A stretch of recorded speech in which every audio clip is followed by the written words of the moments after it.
In December 2010, I moved with my family to the US, to Denver, Colorado. We were a young family with 4 very young children, ages 6 months. I have twins, 3 years old son, and 6 years old daughter. And it was very intimidating. I had to find my first engineering management job in the US while being on a dependent visa. And I remember one of the comments a colleague told me in my first job in the US. And it was friendly and was not meant to hurt in any way. But I remember that person told me, "Oh, Limor, you still have an accent." And I smiled, but I felt like inside, I felt like maybe I don't belong here. I felt small. It made me feel uncomfortable. And I know this person didn't mean any harm. It was just, a very naive comment. And that's why, the conversation I have today with Yesim meets me kind of in a place where I used to be. And this week on From Woman to a Leader, Yesim Gözen is a Turkish woman, former Google executive, and now she's an executive coach and she lives in London.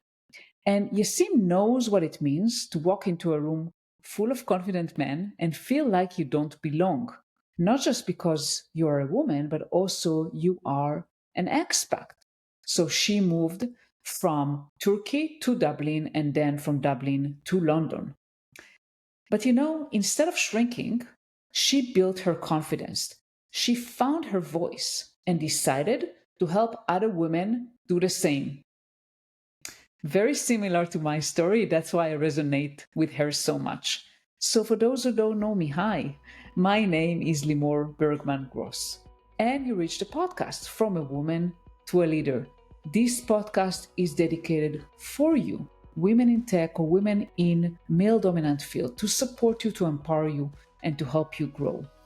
Every week, I bring you honest conversations with women in tech leadership and not just. And we talk about growth, courage, building careers on your own terms without changing who you are, staying powerful, beautiful, and great as you already are. And in this episode, what we're going to talk about. So you'll hear from Yesim how she navigated imposter syndrome as an expat in leadership. We talk about how she found strength in community and support system, and how she pivoted into a purpose-driven career as a coach. So it's not just about career advice, it's about seeing yourself in someone else's journey and realizing you are not alone, you're not the only one. So I want to invite you to tune in to From a Woman to a Leader everywhere you listen to podcasts. Share it with a friend or someone you feel that's going to be powerful, impactful, or you feel like she's going to resonate with it. And let that be the reminder. You deserve to be at a table. It doesn't matter if you have an accent. With your accent, with yourself. So are you ready? Let's dive right in. Hi, Yesim. How are you? Hi, Limor. I'm very well, thank you. How are you? Pretty good. Happy to see you and happy to have you here today. Thank you. Thank you for having me here today. Absolutely. And we have so many things to talk about, and let's see how much we can cover. And first, I kind of want to share with our audience a little bit about you. So do you want maybe to provide like a quick kind of who you are first? Okay, of course. So my name is Yesim. I'm Turkish, and currently I'm based in London. I am an executive coach, a leadership development coach. However, I have 20 plus years of corporate leadership experience, which started in Turkey and then continued in Dublin and then in London. So now I'm using this 20 plus years of corporate leadership plus my coaching experience and training that I got from INSEAD coaching program to help the leaders in technology sector. Perfect. That was a great summary, and I just realized that I mispronounced your name, so my apologies. Seems like you mentioned you call your name is Yesim, Yes, right? Yushin. So my apologies, and No you kind worries. of go ahead. No worries. I know it's a hard name to pronounce. Actually, not very hard. I think it's just the way it's written is a little bit misleading because Different. it's written with an S. Yeah. Yeah. So Yashin, you mentioned like that you moved from Turkey to Dublin Yes. and Yes. then to London. So what kind of initiated that move initially? Because I know how hard it is to move countries. I've done that myself, It is. It is. right? It's very It intimidating, is. especially when it's not the same language. So what Exactly. kind of, can you Exactly. share with our audience kind of what Of initiated course. that? Of course. And actually, it is easier to do it when you are in your early career because I think people are more curious and courageous. However, I made it, I would say that I was 38 when I made that move. And now when I look back, I'm still, devastated how I made that decision at age 38.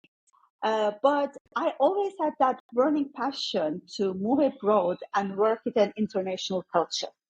Yeah. And when I was working at Google, and there was this opportunity in Dublin, which is our operations center, one of the biggest centers in EMEA, I thought it will be a great opportunity for my career and also to get to know myself better and to work in a diverse environment. And it was an amazing role. So I just made that decision very quickly and just moved Wow, to that's Dublin. incredible. Yes. And when you say, by the way, you said you're devastated, you made it at age of 38. What did you mean? If you don't mind sharing.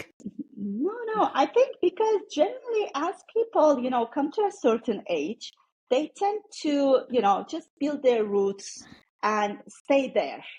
So Mm-hmm. I don't know how courageous I was to make that decision, but I'm so happy that I took it because that decision took me here. That decision just helped me to meet with amazing people across the world and also to see the world, to see me in very different perspectives. So that experience has grown me a lot, I can say. And I very much relate with what you're saying, like having different experiences and working at different countries and kind of meeting with different cultures really expand Yes. your horizons and who you are. So I very much relate to that. What do you think was the, you said you took that decision kind of, very quickly, right? You had an opportunity to move from Turkey to Dublin. You're not in your 20s, right? I mean, you're No. established in your career, so obviously it's harder to move when you as you grow up and you're more established. What do you think helped you get that courage to take that leap and move? Um, I think I think being at Google was just gave me that comfort because Google supports its employees across mobility, right? Moving to different places, they give all the support. So I just felt safe and comfortable to move within that company. And also, I always, as a woman, I always was built myself to be resilient and strong over the Mm-hmm. years. So I also trusted myself and my adaptability skills. So I believed in myself and I said, I will do it. I can do it. And Google has this opportunity. So why not? Wow, that's wonderful. But still, not everyone is willing to take that leap, even though you work for a company, you used to work for a company like Google that kind of encourages people to move and support them, I'm sure. How did you feel like a Turkish woman in Dublin? How was it like for you? Oh, that was hard. That was really hard. And I never thought it would be that hard because I just remember, one of the meetings that I joined, it was a big leadership meeting, and mostly it was men, Mm-hmm. and they come from very strong backgrounds. And I was devastated. I was thinking there and just feeling that imposter syndrome to my bones. Like, Mm-hmm. what am I doing here? Do I really belong to this table? Am I good enough? Just what we call imposter syndrome. And I Yeah. remember exactly now, I go to that meeting room and I remember that. It wasn't easy. As you know, as women, we tend to feel that imposter syndrome more than men Yeah. because we are more perfectionist and we never feel that we are good enough unless we tick all the boxes, right? So as a woman, you're around table, there are most men. English isn't my native language. Although I went to very good schools, I was educated in Turkey.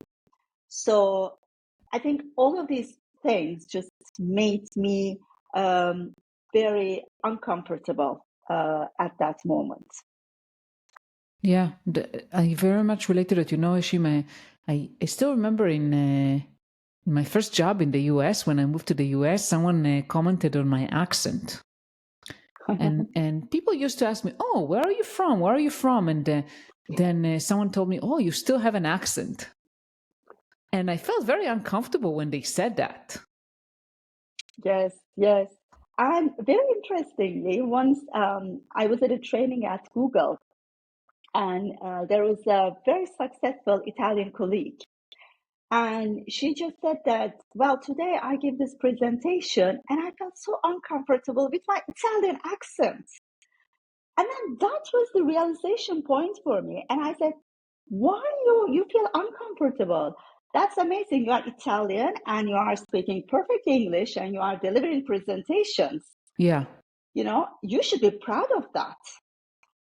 It's not your native language, but you are comfortable enough and you are, speaking perfectly English. So I don't know why we are having this feeling of having imposter syndrome that we speak with an accent. It's not our native language. It's a great effort that, we speak English and we can work in international environments and communicate pretty well. So I think it's good enough. I absolutely agree with you. And I guess I want to give a message to all our listeners that, maybe experience something similar, like they're expats and they don't speak the native language of the country where they're at. Yeah, that's okay. I mean, as long as you can do your work and people understand you, that shouldn't hold you back.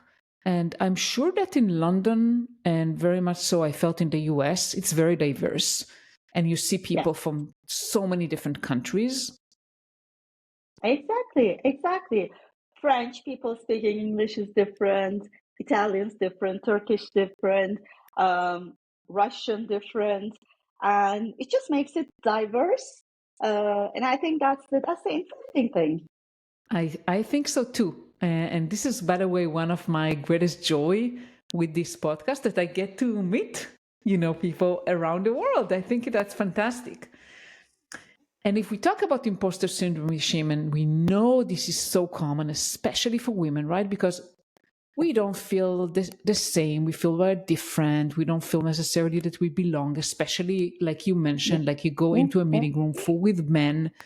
And on top of that, you immigrated from Turkey, so you don't yeah, speak the language, the native, like you're not native English speaker. That's what I say. yeah, You do yeah. speak English, but so do you have any strategies or whatever worked for you to overcome that and to feel worthy and to feel confident?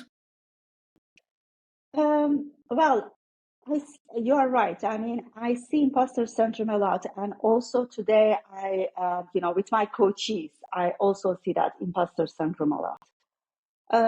I think one of the strategies is really build your confidence.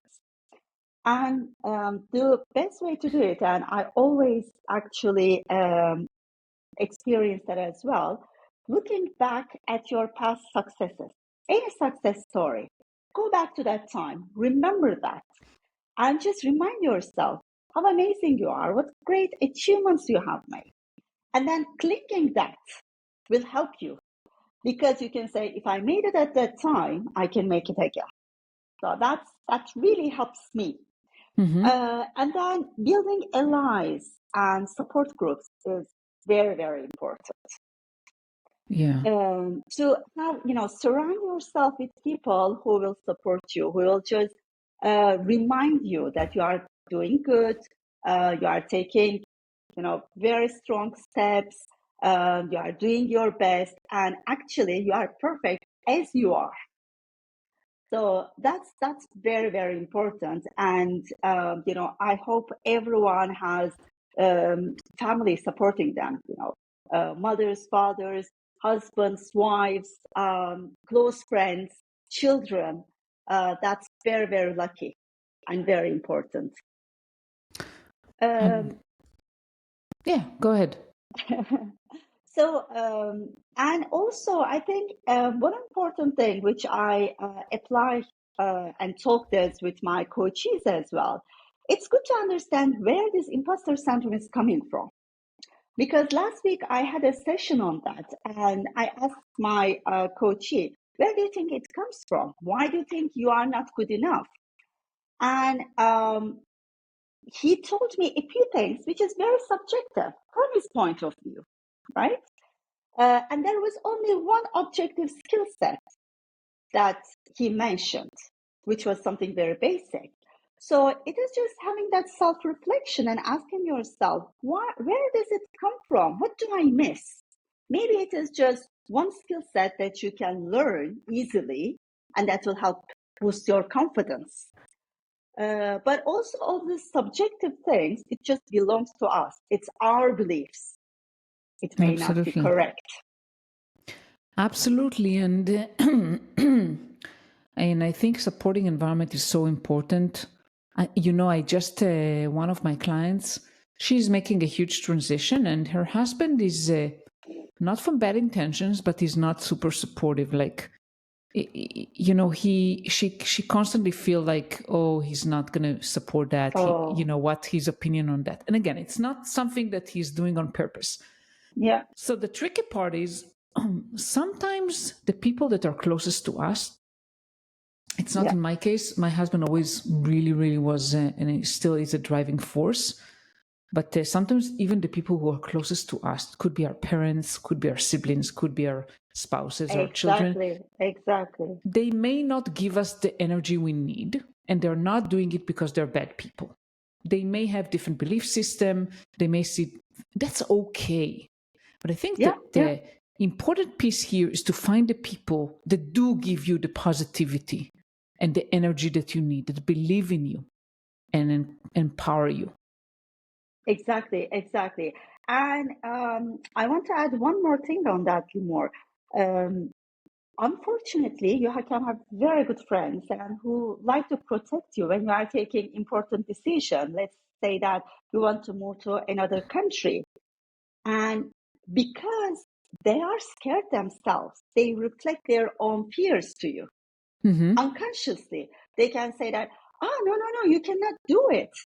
It will be very hard for you, right? So it's really important to understand that at that moment, actually, the person's reflecting their own fear to you. It's not that they are bad. I also faced comments like that in the past. Me too. When I moved to the US, I remember that I was a manager in Israel, and I moved to the US. I wanted to find a position as a manager, and it wasn't easy because I knew no one, and I was on a dependent kind of working visa that people didn't really know. So it was kind of difficult. And I remember people that I used to work with, and and friends telling me, oh, maybe you should go back to maybe do some coding. Don't start with the management position. And I felt strongly like, no, I don't want to do it. I want to continue with the path that I want. And so I decided to kind of mute those voices, meaning like it's not that I disconnect from those people. I just decided to mute them. Exactly. And not just speak that topic with them when you get to know them, right? Exactly.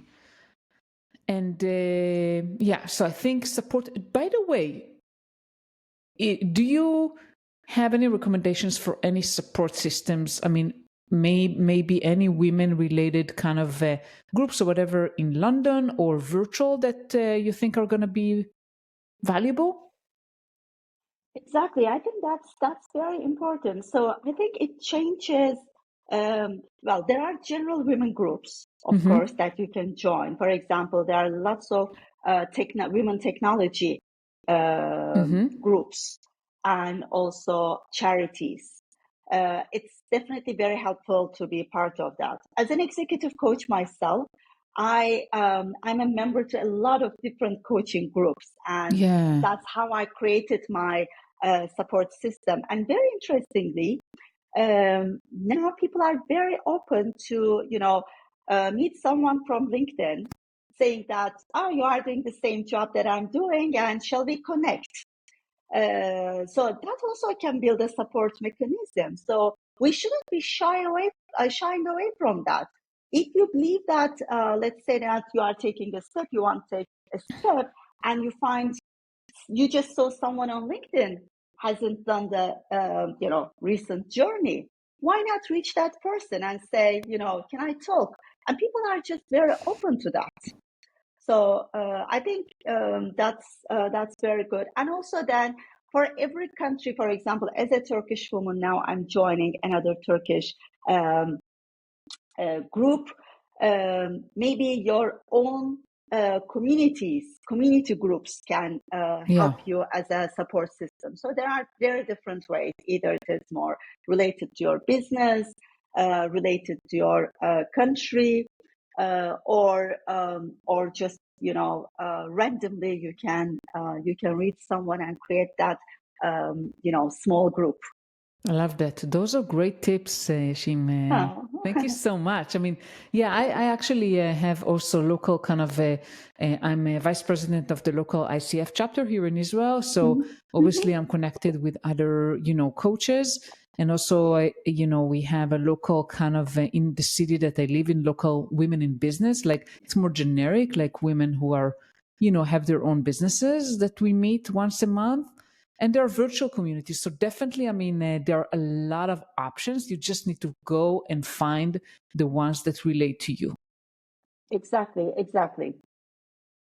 And going back to your story, I'm curious, like, how did you move from Dublin to London? What initiated that? Yes. Well, actually, that was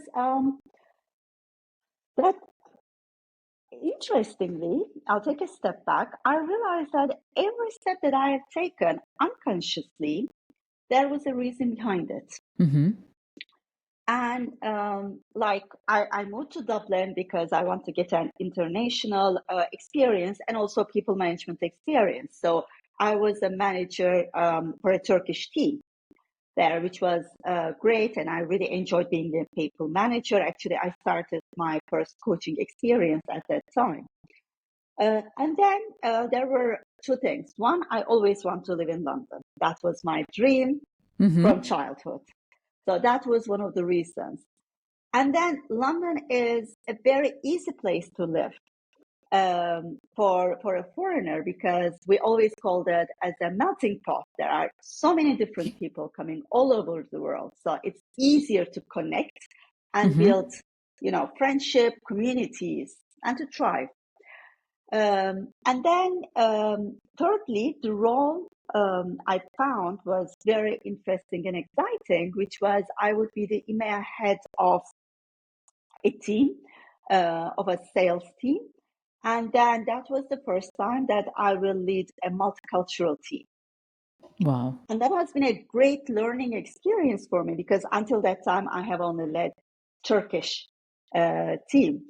And because I was the EMEA head of that team, and that team was a virtual team sitting in different locations across Europe. And that experience actually helped me how to understand different cultures and how to lead teams sitting in different locations and coming from different backgrounds.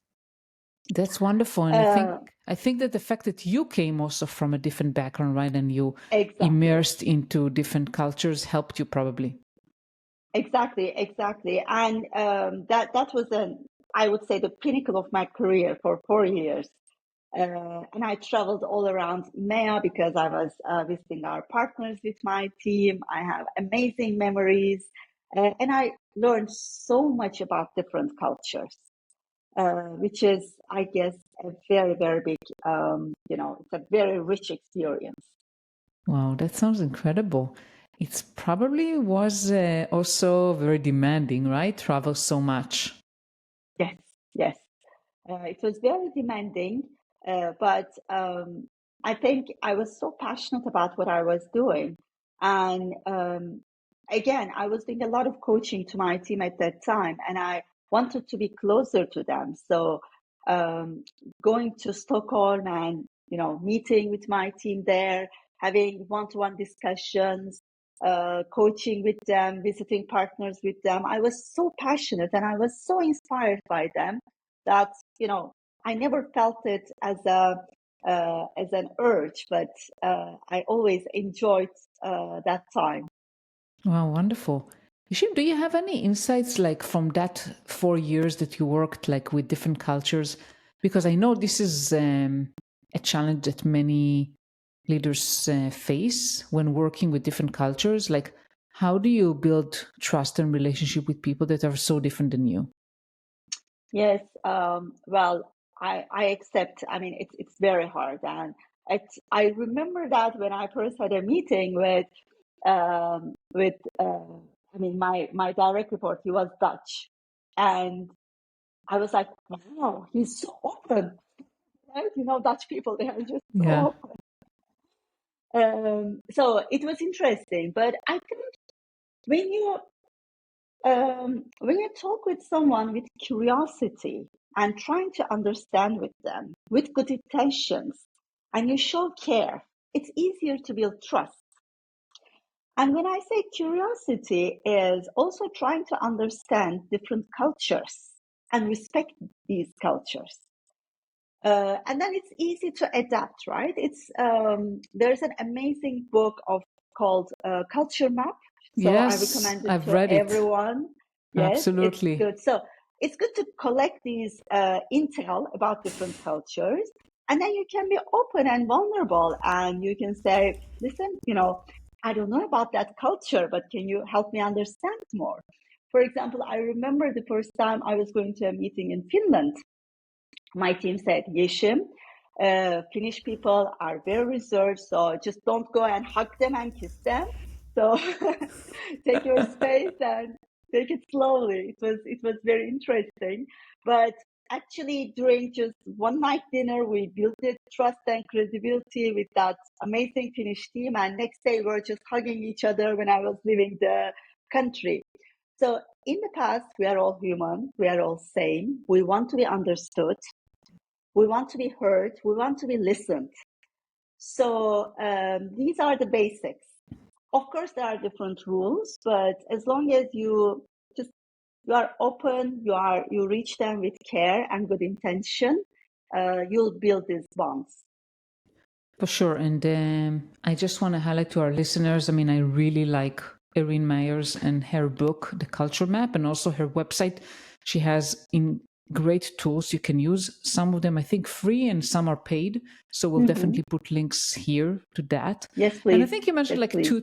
two basic things, right? Curiosity, being curious, and just coming with good intentions and being kind of open-minded that people from different cultures may may have different social norms, they may act differently than you have to respect that and understand that in order to build trust and good collaboration. Yes, exactly. Wonderful. So what eventually made you, so you mentioned like you coached a lot throughout your career, what eventually Yes. made your decision to pursue a coaching career, like to become a coach full time? Yes, exactly. Well, I think I was very lucky that I discovered my real purpose in life at some point when I was working at Google.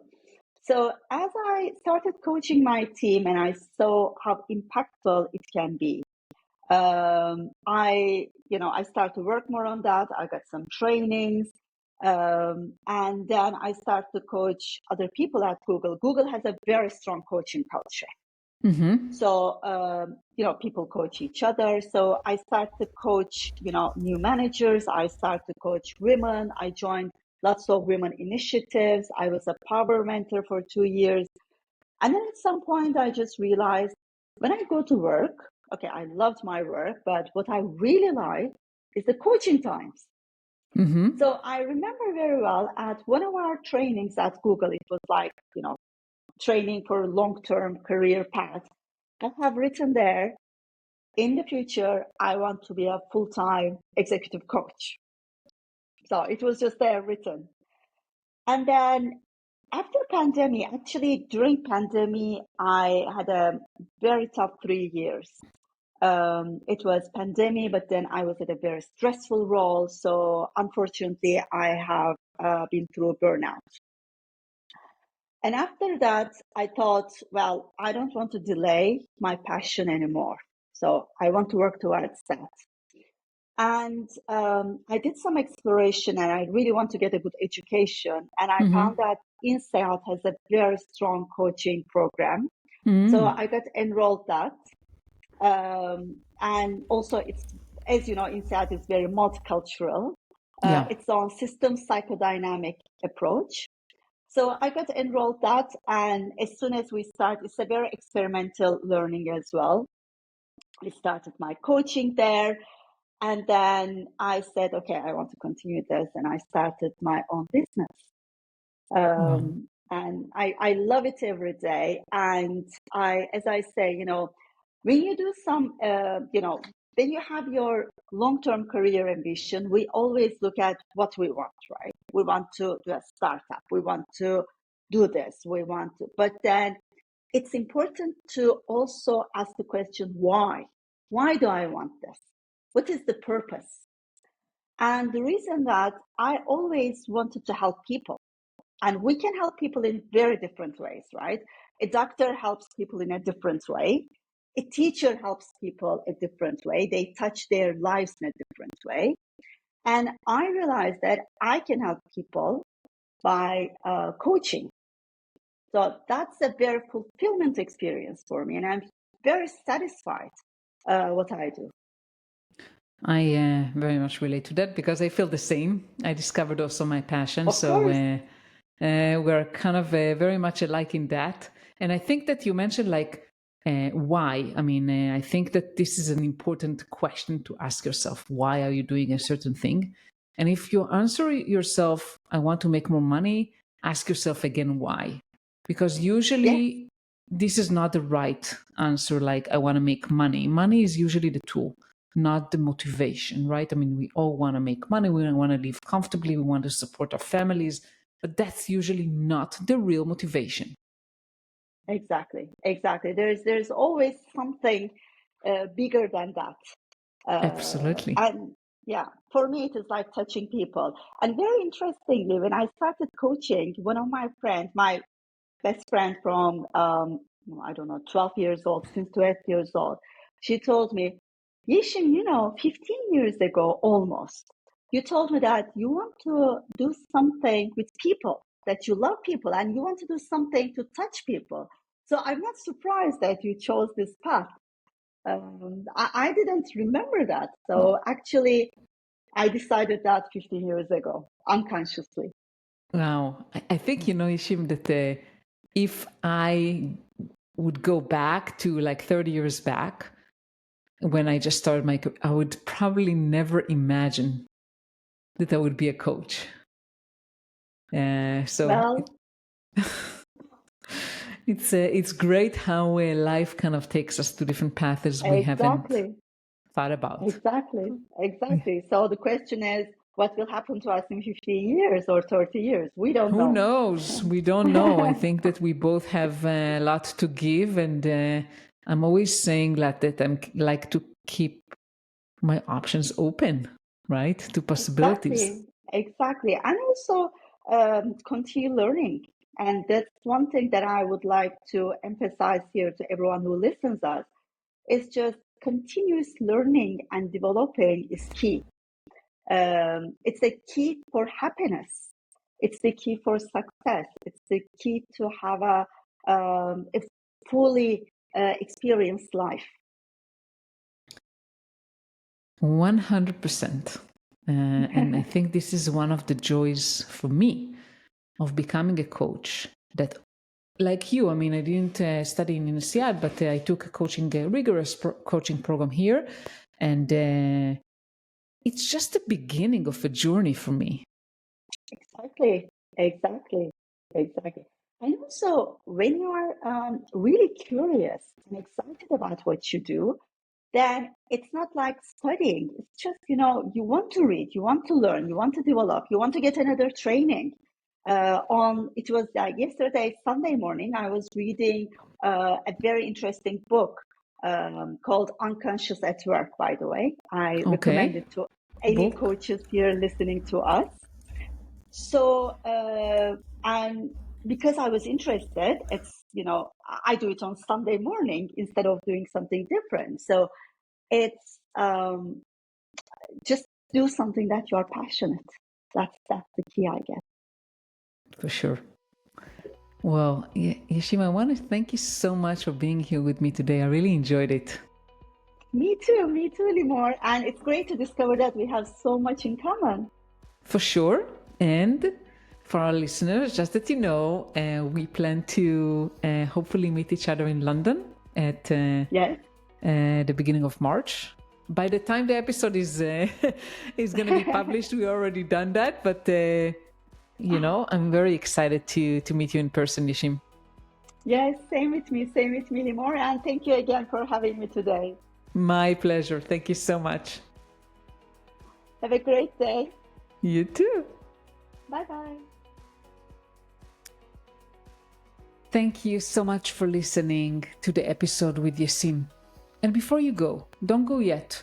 I want to give you a sneak peek of next week's guest. And next week on From a Woman to a Leader, I am very honored to talk with Lori Crooks. And Lori is the CEO of Cadra, and she is a cybersecurity expert. I think the interesting part, and we discussed it, is that she actually didn't start in tech. A lot of times we tend to think that in order to succeed in tech, you have to be born into it, right? And start from a very young age. Start in tech. She actually pivoted into cybersecurity without any experience. And she learned on the job and built a business, helping companies navigate complex federal compliance. And we talk about how to break into cybersecurity without a technical background, what it really takes to be a woman leader in a male-dominated field, and why visibility, especially through video, is a game changer. So for all the women out there, if you question yourself whether you belong in tech or how to pivot into something completely new, this episode is for you. And before you go, if you like this episode with Yesim, do not forget to share it with any woman. Don't forget to follow and subscribe From a Woman to a Leader on your favorite podcast platform or on YouTube, and share it with any woman you think should tune in and listen to the episode with Yesim or other episodes. Feel free to connect with me on LinkedIn, Limor Bergman Gross, or contact me on email to limor@limorbergman.com. I read and respond to every email. Thank you so much. Have a wonderful day, and I'll see you next week. Bye.